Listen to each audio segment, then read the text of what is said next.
जय जगन्नाथ सांग मैंने चलतु आज देखा आउ गोटे रेसिपी हुए तो आपणकर मेथी पूरी कथा मन थी जदि मन ना ताहले एबे जाइए भिजिट कर जातु चैनल रे अच्छी मेथी पूरी रेसिपी ता सहित कौन तरकारी आप बन पारे से चलतु आज देखी नवा से आमको कौन कौन सामग्री दरकार चलतु देखी नवा एठी गोटे आम हांडी रे कौन करना आलू आउ बुट को सिझे नहीं तो आपण प्रेशर कुकर भी यूज करें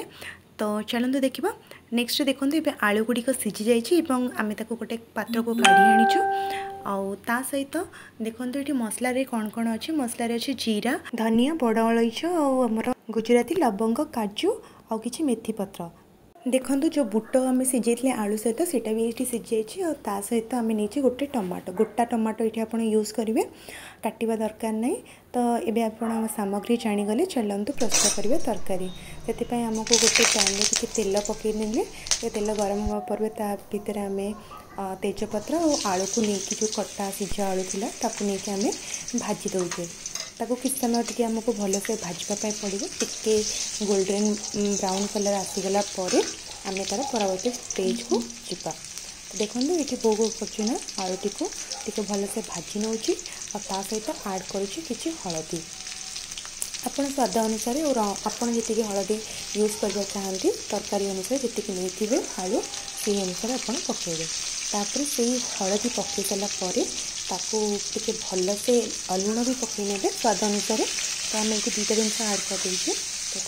भलसे टे भाजी ने से जो आलू गुड़ाक तेल बा घी जहाँ आप यूज कर आम रिफाइन ऑयल यूज करुँ तो जदि आप ओषा कि व्रत यूज करें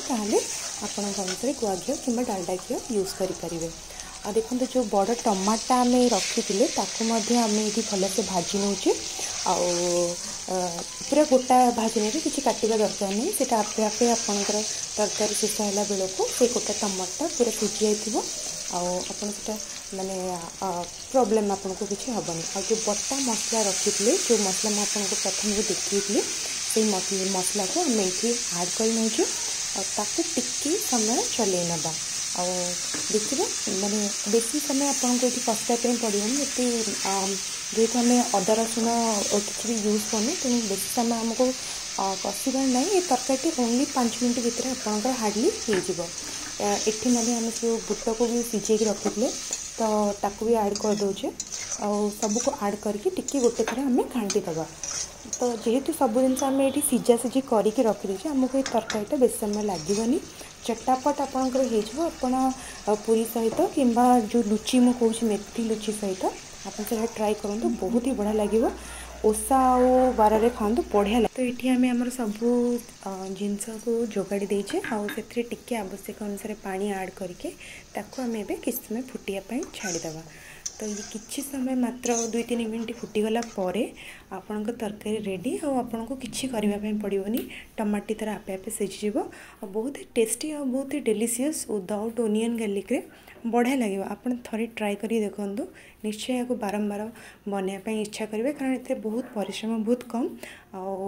आपन को जल्दी क्विकली बन पारे सीटा जोटा कि आपन को बहुत इजी हम गृहिणी हिसाब से सो जदि वीडियोटी आपको भल लगी था लाइक शेयर सब्सक्राइब करेंगे आपण कमेंट कि मतामत जदि दे पारे ताहले आमे बहुत खुशी हबो तो रहिली ताहले देखा आउ गोटे वीडियो रे बाय।